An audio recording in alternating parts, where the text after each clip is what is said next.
हे गेली 30 वर्ष वैद्यकीय सेवा देत असताना किमान 4.5 लाख ते 5 लाख रुग्णांना तपासणी केली असेल. डॉक्टर नमस्कार. नमस्कार. स्वागत आहे आपलं आमच्या या पॉडकास्टमध्ये. गेल्या 30 वर्षापासून आपला प्रदीर्घ अनुभव आहे. तुम्हाला काय वाटतं गेल्या 30 वर्षात ह्या ज्या आरोग्य व्यवस्था आहे ती कशी बदलत गेली आणि आत्ता नक्की काय ट्रेंड आहे, आपण त्याच्याकडे कसं बघता? अमोल, हे गेली 30 वर्ष वैद्यकीय सेवा देत असताना किमान 4.5 लाख ते 5 लाख रुग्णांना तपासणी केली असेल, त्यांच्यावर उपचार केले असतील. खरं सांगू, मी जेव्हा प्रॅक्टिस सुरू केली त्यावेळेला मी 20 रुपये फी घेत होतो आणि मी ती 20 रुपये फी घेत असताना पेशंटला जर किमान तो 40 वर्षाच्या 45 वर्षाच्या पुढचा असेल तरच त्याचं BP चेक करायचं, राईट, तरच त्याची साखरची तपासणी करायची. पण आजकाल गेल्या 30 वर्षातला मी मोठा बदल बघतोय. 20 वर्षाचा जरी मुलगा आला तरी मी त्याची साखरेची तपासणी करतो. 20 वर्षाचा 25 वर्षाचा मुलगा असेल तरी त्याचं ब्लड प्रेशर चेक करतो. तर आता कधी कधी मला प्रश्न पडतो की हे बदल का झाले? लोकांच्याकडे आर्थिक सुबत्ता आली. एक बघ, देश आपला स्वातंत्र्य झाला 1947ला. 1947ला माणसाचं सरासरी आयुष्यमान हे 25 ते 30 वर्षाचं होतं. ओके. माणसाचा जन्म या पृथ्वी तलावरचा 3 लाख वर्षापूर्वीचा. राईट. ॲलोपॅथी शास्त्र हे या जगात आलं 200 वर्षापूर्वी, 18व्या शतकाच्या शेवटी. 19व्यात आहे, 2025 आहे. तर माझं मत आहे की 1947ला जर 20 ते 25 वर्षाचं आयुष्यमान असेल, सरासरी आयुष्यमान, तर 1975 साली ते 55 वर्षापर्यंत गेलं. बरं. हे कशामुळे झालं? तर त्या काळामध्ये जो रुग्ण होता त्याच्या तपासण्याच होत नव्हत्या, त्याला डॉक्टर अवेलेबल होत नव्हता आणि त्याचा परिणाम असा होत होता की त्याच्यावरती इलाज केला जात नव्हता. तो लवकर मृत्यूकडे ओढला जायचा. आज अशी परिस्थिती आहे, जरी 20-25 वर्षाचा माझ्याकडे एखादा रुग्ण आला, मला काही तपासण्या करणं गरजेचं वाटलं, त्याला काही सल्ला देणं गरजेचं वाटलं, तो सुशिक्षित आहे, तो पण मी सांगितलेल्या तपासण्या करतो, पुढं त्याच्यावरती उपचार घेतो. आणि या सगळ्याचा परिणाम म्हणून मी तुला आनंदानं सांगेल, आजच्या घडीला 2025मध्ये सरासरी माणसाचं आयुष्यमान 72 ते 73 वर्षाचं झालं. डबल. ही क्रांती कशामुळे झाली? तर केवळ आणि केवळ शास्त्रामुळे झाली. माणसाचा जन्म जर 3 लाख वर्षापूर्वीचा आहे, पण माणसाचं आयुष्यमान वाढत चाललंय. आणि मला असं वाटतं, आज अशीच शास्त्रानं प्रगती केली तर आपण 100 वर्ष माणूस जगायला सुद्धा काही अडचण नाही. आणि तसे काही प्रयोग जपानसारख्या देशामध्ये होत आहेत. आपण तिथल्या लोकांचं आयुष्यमान बघतोय, सरासरी आयुष्यमान त्यांचं 90 वर्षाचं आहे. पण त्याचबरोबर मला ही पण गोष्ट वाटते की आपण एका संक्रमण अवस्थेत आहोत. डेव्हलपिंग फेज कंट्रीमध्ये असताना आपल्या लोकांच्या खाण्यापिण्याच्या सवयी बदलत चालल्या, लठ्ठपणाचं प्रमाण वाढत चाललंय, मानसिक आरोग्याचे विषय आहेत. तर ह्या सगळ्यांच्याकडे बघता मला असं वाटतं की गेल्या 30 वर्षामध्ये आरोग्य क्षेत्रामध्ये जी क्रांती झाली त्याने नक्कीच माणसाचं आयुष्यमान वाढत चाललंय. माणसात एका बाजूला सुधारणा पण होते आणि त्याचबरोबर संभाव्य धोके आहेत. म्हणजे तो जगतोय, पण औषधाच्या बरोबरीनं जगतोय असं मला सांगायचं. त्याने जे नैसर्गिक जीवन जगायला पाहिजे ते सोडून तो आधुनिकतेच्या नादाला जाऊन वेगळेच परिणाम होण्याची शक्यता आहे. आता जसं की शास्त्र वाढलं तसंच ह्या मेडिकल क्षेत्रात अजून प्रगती झाली. त्यातच आले कॉर्पोरेट हॉस्पिटल्स. मला कॉर्पोरेट हॉस्पिटलच्या रिलेटेड तुम्हाला प्रश्न विचारायचा आहे की आज कॉर्पोरेट हॉस्पिटलमध्ये जे राबणारे हात आहेत, त्यांना राबवून घेणारे जे वेगळे हात आहेत, यामध्ये फॅमिली फिजिशियन कुठं असतो, त्याचा यात रोल काय? आणि या कॉर्पोरेट जगात फॅमिली फिजिशियन, छोटे हॉस्पिटल जे आहेत, यांचं महत्त्व राहील का ते संपून जाईल? तुमचं काय मत आहे?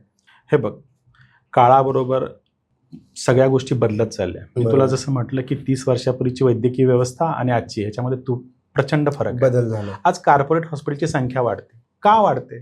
मी गेल्या 30 वर्षामध्ये बदल बघितला. 5% लोकांचा सुद्धा इन्शुरन्स नव्हता 30 वर्षापूर्वी. आज जवळजवळ 90 ते 95% लोकांचा हेल्थ इन्शुरन्स आहे आणि ती त्यांची गरज आहे. त्यांना वाटतं की माझ्याकडे जर इन्शुरन्स आहे तर व्हाय नॉट कॉर्पोरेट हॉस्पिटल्स?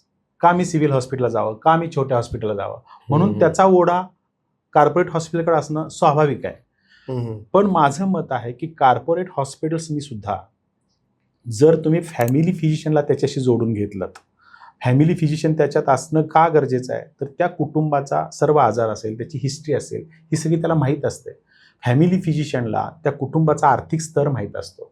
फॅमिली फिजिशियनची नाळ त्याच्या कित्येक वर्षापासूनची जोडलेली असते. Right. त्यामुळे जर कॉर्पोरेट हॉस्पिटल, आता उदाहरणार्थ मी स्वतः दीनानाथ हॉस्पिटलमध्ये काम करतो, मी असोसिएट कन्सल्टंट म्हणून काम करतो. तर मला असं वाटतं की पेशंट एकदा इन झाला, किंवा मी समजा फॅमिली फिजिशियन आणि मी कुठल्या कॉर्पोरेट हॉस्पिटलशी संबंधित नाही, तर काय होतं, एकदा पेशंट तुम्ही रेफर केला, त्याला परत डिस्चार्ज झाला, त्याला काय उपचार केले तुम्हाला काहीच कळत नाही. काहीच माहित होत नाही. त्यातला आणखीन एक आमच्या फायद्याची गोष्ट अशी असते, जर आम्ही कॉर्पोरेट हॉस्पिटलशी निगडीत असू तर आमच्या ज्ञानामध्ये वृद्धी होते. माझ्या छोट्या हॉस्पिटलमध्ये पेशंटला बरं नाही वाटलं, त्याला वरच्या उपचाराची गरज आहे, तिथं पाठवला तर तिथं त्याला नक्की काय उपचार केले, काय तपासण्या केल्या, तिथल्या कन्सल्टंट, मग तो न्यूरोसर्जन असेल, न्यूरोलॉजिस्ट असेल, कार्डिओलॉजिस्ट असेल, त्यांनी त्याला काय उपचार केले हे जर मला माहीत असेल तर कन्सल्टंटला कधी कधी वेळ नसतो, त्यांना त्या गोष्टी समजून सांगता येत नाहीत. फॅमिली फिजिशियनकडे आजकाल मोबाईल नंबर असतात, ते आमच्याशी बोलतात, आम्हाला विचारतात की सर तिला उपचार चाललेले बरे आहेत का, ती बरी होणार आहे का. बरोबर.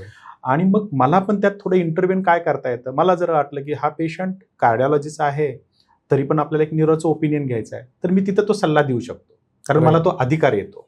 तर कॉर्पोरेट हॉस्पिटल आल्यामुळं फॅमिली फिजिशियन संपेल असं मला वाटत नाही. पण कॉर्पोरेट हॉस्पिटलनी याचा विचार केला पाहिजे की फॅमिली फिजिशियनला जोडून घेतल्यानं आपल्या कॉर्पोरेट हॉस्पिटलला कसा फायदा होईल.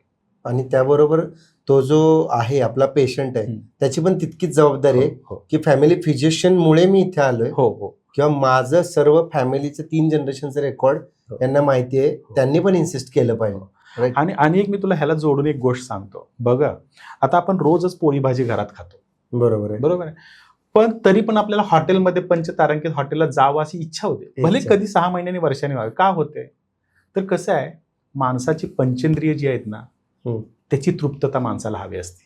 तू घरी जरी पोटभर जेवलास पुरणपोळीचं जेवण, तरी आपल्याला असं वाटतं की मी एकदा पंचतारांकित हॉटेलमध्ये जावं, कारण तिथं मधुर संगीत असतं, बरोबर आहे, तिथल्या डिशचा सुद्धा एक आवाज असतो, त्यांनी तुमच्या नजरेची तृप्तता असते, तुमच्या कानावरती संगीत पडत असतं.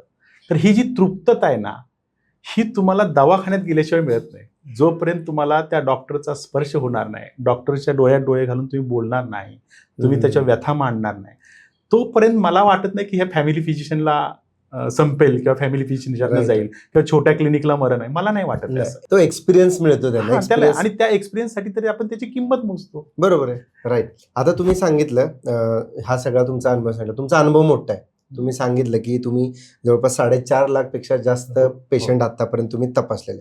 तुम्ही जेव्हा सुरू केलं किंवा वैद्यकीय सेवा, ही सेवा राहिली आहे का तो एक नफा मिळवून देणारा व्यवसाय झालाय? आणि जर ही सेवा आहे तर ती कशी आहे, त्याची कारणं काय आहेत? हे बघा, मला तर असं वाटतं, बघ, तू जर एखाद्या छोट्या मुलीला विचारलंस की तुला काय व्हायचंय, त्यांचं ठरलेलं असतं. मला आजपर्यंत पडलेला प्रश्न आहे, माझ्याकडे येणारे कित्येक पेशंटची मुलं छोटी असतात, ते म्हणतात की माझ्या मुलीला डॉक्टर व्हायचंय. मुलगा एखादा म्हणतो, चुनचुनीत असतो, तो म्हणतो की डॉक्टर मला तुमच्यासारखा हे घ्यायचंय, किंवा माझ्या टेबलवरती आले लगेच गळ्यात स्टेथो माझा काढून घालतात. तर ते एक अट्रॅक्शन आहे. आणि जेव्हा तुम्ही मेडिकल क्षेत्राचा विचार कराल ना, मेडिकल क्षेत्रामध्ये एकमेव क्षेत्र आहे, एखादा सरकारी नोकर असेल किंवा एखादा नोकरदार असेल, त्याच्या ज्ञानात किती त्याला ज्ञान अपग्रेड ठेवायला काय डोंट नो, पण वैद्यकीय क्षेत्र असं आहे त्याच्यामध्ये सगळ्यात जास्त रिव्हॉल्युशन फास्ट आहे. आणि ह्याच्यामध्ये जर तुम्हाला तुमचं ज्ञान अद्ययावत ठेवता येत नसेल तर तुम्ही सर्वाइव्ह होणार नाही.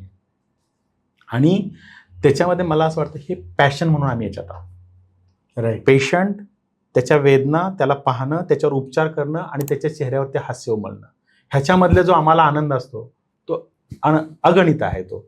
आणि मला असं वाटतं की अमोल, सेवा आहे का, आहे, 100% मी म्हणून सेवा आहे. ओके. आता काही अनिष्ट प्रवृत्ती येत असतील, पण तुम्ही सगळ्यांना एका तराजूत कसं तोलणार?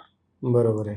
काही अनिष्ट प्रथा असतील किंवा गोष्टी असतील, पण तुम्ही सगळे तसेच करतात असं नाही. जर बघ, माझं तर अमोल अलीकडचं मत असं आहे, मला असं वैयक्तिक वाटतं की मी पेशंटला तपासतो, मी त्याच्यावर उपचार करतो, त्याचं निदान करतो आणि तो बरा होतो.